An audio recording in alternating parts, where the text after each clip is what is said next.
যেদিন ছুটির দিন থাকে সেদিন আসলে রেস্ট করা হয় না। সেদিন 2-3 দিনের রান্না আমি একবারে করে রাখি, তাহলে আমার খুব সুবিধা হয়। তখন স্কুল থেকে আসে আর একদমই প্যারা থাকে না।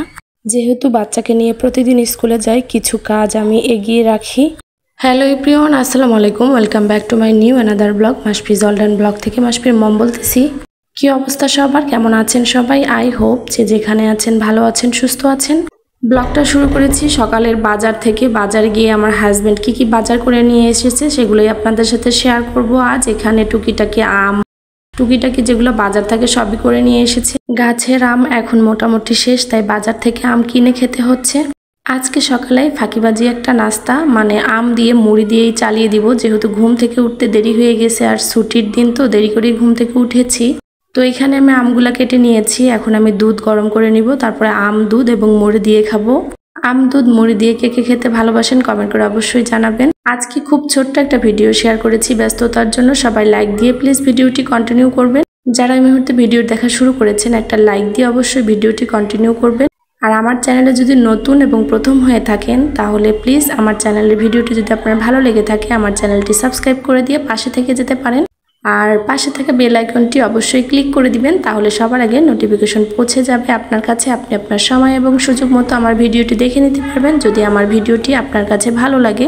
তো এখানে দুধ গরম করা শেষ, আমি মুড়ির প্যাকেটটা কেটে মুড়িটা কন্টিনিউ ভরে নিব। আর অল্প পরিমাণে মুড়ি ভরে নিব, কারণ বেশি পরিমাণে মুড়ি ভরলে দেখা যায় নরম হয়ে যায় বাতাসে। অল্প অল্প করে ভরে রাখবো আর অল্প অল্প করে খেয়ে নিব। ইদানিং খুবই ব্যস্ত হয়ে পড়েছি, আর ব্যস্ততার জন্য কিন্তু আমি ভিডিও খুব কম পরিমাণে আপলোড করতে পারতেছি। আজকে খুব ছোট্ট একটা ভিডিও শেয়ার করলাম। যারা যারা ভিডিওটি দেখবেন প্লিজ কন্টিনিউ করবেন, আর ছোট্ট ভিডিওটি পারলে ভালো লাগলে শেয়ার করে দিবেন। তো এখানে সকালে নাস্তার জন্য আম, দুধ সব রেডি হয়ে গিয়েছে, এখন শুধু খেয়ে নেওয়ার পালা। সব সময় সকালবেলা রুটি, খিচুড়ি, বিভিন্ন ধরনের নাস্তা করা হয়। তো আমি দেখলাম এখন যেহেতু আমের সিজন চলতেছে, তো মোটামুটি আম এবং দুধ দিয়ে কিন্তু সকালের নাস্তাটা করে নেওয়া যাবে। যেদিন ছুটির দিন থাকে সেদিন কিন্তু মজাও থাকে, রেস্ট করার সাথে সাথে মজার মজার রান্না করা থাকে, বাজার গুছানোর কাজ থাকে।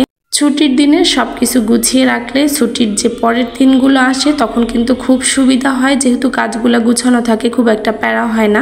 আগে তো খুব ঘুমিয়ে ঘুমিয়ে সময় কাটাতাম, এখন বাচ্চাকে স্কুলে নিয়ে যাওয়ার জন্য অনেক বেশি পরিমাণে ব্যস্ত হয়ে গিয়েছি। বাসার সব কাজ কমপ্লিট করে বাচ্চাকে নিয়ে বের হতে হয়। আবার স্কুল থেকে এসে দেখা যায় যেগুলো টুকিটাকি কাজ থাকে সেগুলোও করে নিতে হয়। তো এখানে এই যে আমি মুড়ি ঢেলে নিয়েছি, আম এবং দুধ এখন দিয়ে দিব, দিয়ে সবাই একসাথে আমরা নাস্তাটা করে নিব। মাশাআল্লাহ আমগুলো মিষ্টি ছিল আর নাস্তা করে অনেক শান্তি পেয়েছি, কারণ অনেক দিন পর এই হালকা একটা নাস্তা সকালবেলা করেছি। তো এখানে ছেলে কিন্তু পাশে এসে দাঁড়িয়ে আছে, সে বলতেছে এগুলা কি। তাকে বললাম যে আম এবং দুধ দিয়ে আমি মেখে দিব, দেখো দুধ ভাতের মতোই মোটামুটি খেতে লাগবে এটা। তো দেখেন একদম সরসহ দুধটা দিয়ে দিয়েছি, আর আমটার কালারটা কি সুন্দর মাশাআল্লাহ। ওর বাবা অলরেডি খাওয়া শুরু করে দিয়েছে, আর মাসফিকে আমি এই যে হাতে মেখে সুন্দরভাবে আম, দুধ দিয়ে মুড়ি দিয়ে খাইয়ে দিব। আমি আমার বাচ্চাকে সব ধরনের জিনিস খাওয়ার অভ্যাস করেছি, পরে যেন সমস্যা নয়, বড় হলে সব কিছুই খেতে পারে। খাওয়া দাওয়া শেষ করে ওই যে আমগুলো বাকি ছিল সেগুলো ধুয়ে, আপেলগুলো ধুয়ে এখন আমি এগুলো গুছিয়ে রেখে দিব। এর মাঝখানে হাজবেন্ড কিন্তু বাজার থেকে মাছ এবং মাংস যে নিয়ে এসেছে সেটা আমি এখন শেয়ার করব আপনাদের সাথে। তো এখন আমি মাংসটা ঢেলে নিব। এখানে কলিজা, জিব্বা সবকিছু সহই আর কি মাংসটা নিয়ে এসেছে। তো জিব্বাগুলো আমি আস্তে আস্তে বেছে রেখে দিব, এগুলো গরম পানি করে উপর থেকে এর পর্দাটা পরিষ্কার করে তারপরে রান্না করব। আজকে ঠিক করেছি একবারে 2 থেকে 3টা তরকারি রান্না করে রাখবো, তারপরে স্কুল খোলার পরে দেখা যাবে যে আমার 2-3 দিন খুব রেস্টে কেটে যাবে। মাংসটা ফ্রিজে রান্না করে রাখলে মাশাআল্লাহ কোনো সমস্যা হয় না, কিন্তু মাছ আমি রান্না করে রাখি না, মাছ যেদিন খাবো সেদিনই বের করে রান্না করব। এখানে আবারও সেই মিরকা মাছ নিয়ে এসেছে, কারণ মাছ আমার প্রত্যেক দিনই লাগে এবং বেশি পরিমাণে লাগে, কারণ আমার বাচ্চা কিন্তু মাছ ছাড়া একদমই ভাত খায় না। তো এখন এগুলো আমি সুন্দরভাবে কেটে ধুয়ে তারপর আপনাদের সাথে আবার শেয়ার করব। কাটা ধোয়া কমপ্লিট হয়ে গিয়েছে। এখানে আলু, পটল আর মুখি দিয়ে, মানে কচুর মুখি যেটাকে বলেন, সেটা দিয়ে আমি মাছ রান্না করব। মশলাও পিষে নিয়েছি পাটায় পেশা মশলা দিয়ে আমি আজকে কলিজা, গরুর মাংস এগুলো রান্না করব। তো এখানে আমি বুটের ডাল দিয়ে কলিজা, তেল, ফোপড়া এগুলো রান্না করব, আর কলিজা আর জিব্বা একসাথে ভুনা করব।